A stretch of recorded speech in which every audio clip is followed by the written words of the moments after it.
students, today we are going to start health and disease. Their second diseases, because first we are seeing last lecture what is infectious disease, and now we started section B, that one is non-infectious diseases. So diseases do not occur through infections and body contacts are called non-infectious disease.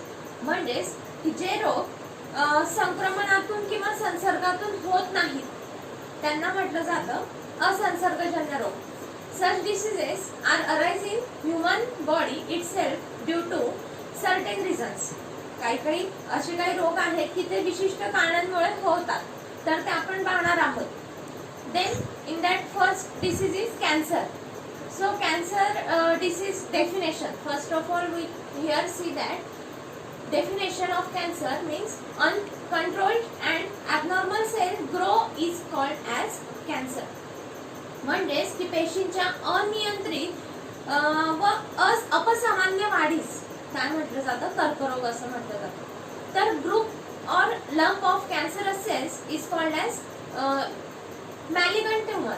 म्हणजेच त्यांच्या अशा रक्तामध्ये गाठी cancerous सेल्सच्या अशा गाठी समोर जमत जातात आणि त्याच्यामुळे आपण त्या गाठींना म्हणू शकतो दुर्दम्य अर्बुद गाठी असं सुद्धा म्हटलं जातं, कारण की त्या गाठी तयार होतात आणि मग नंतर तो रोगाचे सिम्पटम्स आपल्याला हळूहळू जाणवायला लागतात. So cancer can occur in various organs like lungs, mouth, tongue, stomach, breast, uterus, skin and tissue like blood. म्हणजेच कॅन्सर हा कशा म्हणजे कोणत्या अवयवात किंवा रक्तात आढळून येतो. तर लंग्स म्हणजे आपण म्हणतो की फुफ्फुस असेल, तोंड असेल, जीभ असेल, देन ब्रेस्ट असेल, या किंवा मग रक्तातील उतींचा कॅन्सर हा सुद्धा होऊ शकतो. मग आता पुढे पाहणार आहोत आपण त्याची रिझन्स काय आहेत.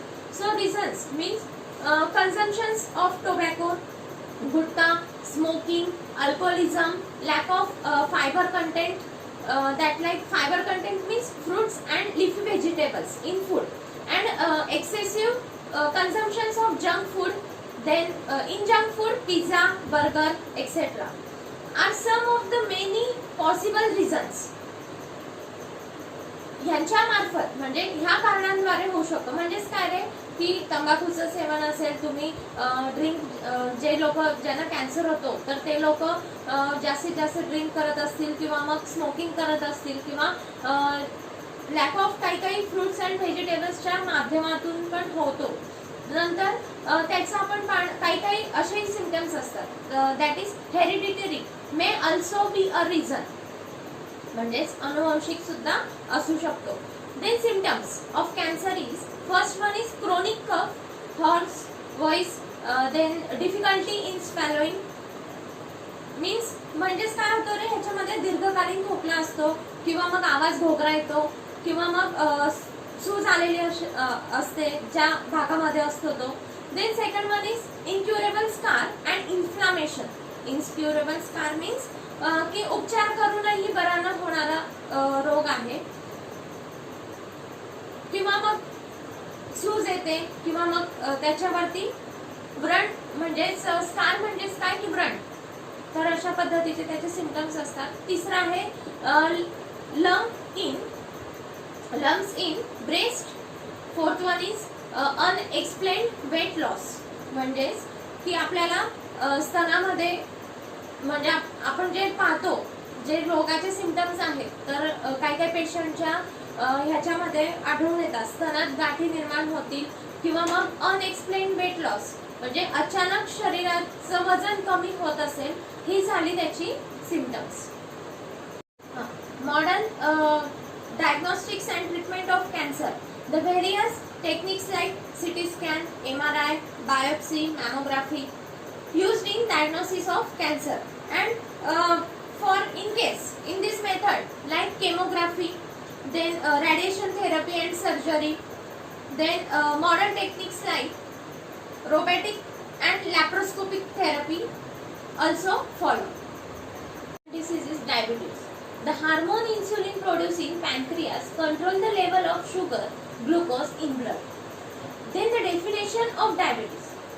If insulin is secreted in low quantity, glucose level cannot be controlled. This disorder is called as diabetes. Then the symptoms. What is the symptoms of diabetes disease? The first one is symptoms which cannot be ignored. म्हणजे आपण हे दुर्लक्ष करू शकत नाही. तर कोणते? Frequent urination at night, then increase energy or weight loss. Then the reasons for diabetes. कारण काय आहे? तर heredity, obesity, then loss of physical lack of physical exercise, then mental stress. There is be the reasons. ही झाली कारण.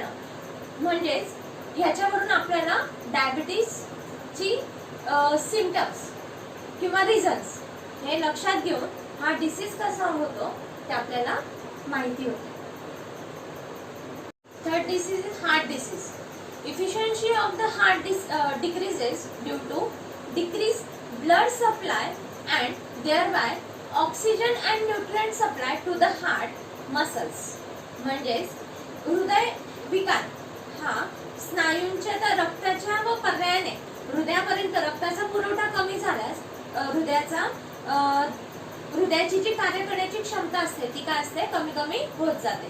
Due to this heart has to perform more work that leads to stress on it.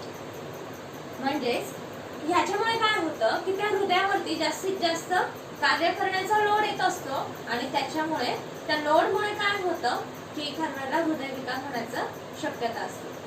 This may cause heart attack. त्याच्यामुळे काय होतं? हृदयाचा झटका किंवा विकार होत असतो. If someone has heart attack, जर कधी कोणाला हार्ट अटॅक आला तर अशा वेळेला काय करणार? Immediate consultation of doctor and treatment is necessary. त्याला तरतच हॉस्पिटलमध्ये घेऊन जावं आणि लगेच त्याच्यावरती ट्रीटमेंट ही करावी याची आवश्यकता असते. One should not ignore this symptoms. हा सगळ्यात महत्वाचं की या लक्षणांकडे दुर्लक्ष करून चालणार नाही. का? कारण सिव्हिअर चेस्ट पेन्स ह्याच्यात जास्तीत जास्त असह्य वेदना होतात छातीमध्ये. देन पेन्स इन शोल्डर, हे आपल्या शोल्डर्स मध्ये म्हणजे खांद्यांमध्ये वेदना होतात. देन नेक अँड आर्म म्हणजे माने आणि तसंच मानेत दुखणं, हात अडखडणं हे अशा प्रकारच्या वेदना होत असतात. Cramps in hand. Then uneasiness the more, म्हणजेच आपल्याला कळत नाही अस्वस्थ जास्तीत जास्त जाणवतं आणि कंपाच्या वेदना जास्तीत जास्त होतात. म्हणजेच ही झाली ह्याच्यामुळे हार्ट डिसीज वरती आपल्याला जास्तीत जास्त दुर्लक्ष करून चालत नाही. पुढचा पार्ट आहे की रिझन्स ऑफ हार्ट अटॅक म्हणजे कारण काय हृदयाची. तर smoking, alcoholism, then diabetes, hypertension, obesity, lack of physical exercise, heredity, then mental stress, अँगर, अनेक्झिटी ही झाली त्याची रिझन्स. म्हणजेच काय रे? धूम्रपान करणे, मद्यपान करणे, नंतर मग जास्तीत जास्त तणाव, अनुवंशिकता हे सुद्धा त्याची कारण आहेत. नंतर शारीरिक श्रमाची कमतरता किंवा व्यायामाचा अभाव, जास्तीत जास्त व्यायाम केल्याने पण हा प्रकार घडू शकतो. ही झाली हृदयविकाराची कारणे म्हणजेच रिझन्स. पुढे मित्रांनो, heart disease treatment. In your textbook the given chart, that chart, first heart disease is treatment which we take the treatment for heart disease. First one is bypass surgery, then angioplasty, then installation of stents, then installation of pacemaker, open heart surgery, then heart transplant. अशा विविध प्रकारच्या heart diseases वरती treatments आहेत.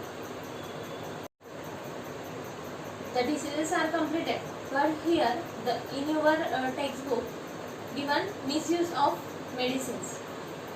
So मित्रांनो, औषधांचा जास्तीत जास्त गैरवापर केला तर काय होतं? Sometimes some peoples take the medicines without prescription of doctors. काही वेळेला काही लोक काय करतात? डॉक्टरांच्या प्रिस्क्रिप्शन शिवाय गोळ्या घेत असतात, तर त्याचा ओव्हरडोस होऊन जातो. Means overdose of medicines may affect our body. कुठं कुठं अफेक्ट होतं मग? For example, overdose painkillers may damage our nervous system, then excretory system, liver. Overdose of antibiotics may lead to nausea, then stomach acne, dysentery, rash, white patches on tongue, etc. म्हणजेच ह्याचा अतिवापर केला तर आपल्या बॉडीच्या प्रत्येक पार्ट वरती ह्याचा इफेक्ट होत असतो. Next topic is generic medicines. Generic medicines also non as general medicines. म्हणजेच जेनेरिक औषधांनाच काय म्हटलं जातं? सामान्य औषध. काय म्हटलं जातं? सामान्य औषध असे म्हटलं जातं. These are manufactured and distributed without made patent. म्हणजे कोणत्याही मॅन्युफॅक्चर म्हणजे वितरण केल्याशिवाय किंवा कंपनीशिवाय हे पॅटर्न म्हणजेच त्याचं काढलं मेडिसिनचं पॅटर्न निघत नाही. These medicines are at per in quality with branded medicines. ह्याची क्वालिटी कशी घेतलेली आहे तर मित्रांनो, जशी ब्रँडेड कंपनीची क्वालिटी असते त्याच पद्धतीची असते. Then production cost of these medicines is very low due to fewer expenses on research as their formula is readily available. म्हणजेच सर्वसामान्य व्यक्तींनाही हे घेणं गरजेचं किंवा सोयीस्कर होतं. त्याच्यामुळे ह्याची जी मेडिसिनची कॉस्ट आहे ती कशी असते? लो असते. Then vaccinations is important to prevent the infectious disease. म्हणजे लसीकरण हा सुद्धा एक खूप महत्त्वाचा मुद्दा आहे. प्रत्येक डिसीज वरती लसीकरण घेणं हे आवश्यक असतं. म्हणजेच तुम्हाला आजार होऊ नये म्हणून तुम्ही घेऊन घेतात किंवा डॉक्टर घ्यायला सांगतात. तर अशा पद्धतीने दिस चॅप्टर इज कम्प्लीटेड. आपण हे चॅप्टर कम्प्लीट केलेलं आहे. तर मित्रांनो, या धड्याखाली एक एक्झरसाइज दिलेली आहे तुम्हाला. तर ही एक्झरसाइज तुम्हाला नोटबुक मध्ये राईट डाऊन करून घ्यायची आहे. प्रत्येक क्वेश्चन्सचे आन्सर्स तुम्हाला लिहायचे आहेत. Here our chapter is completed.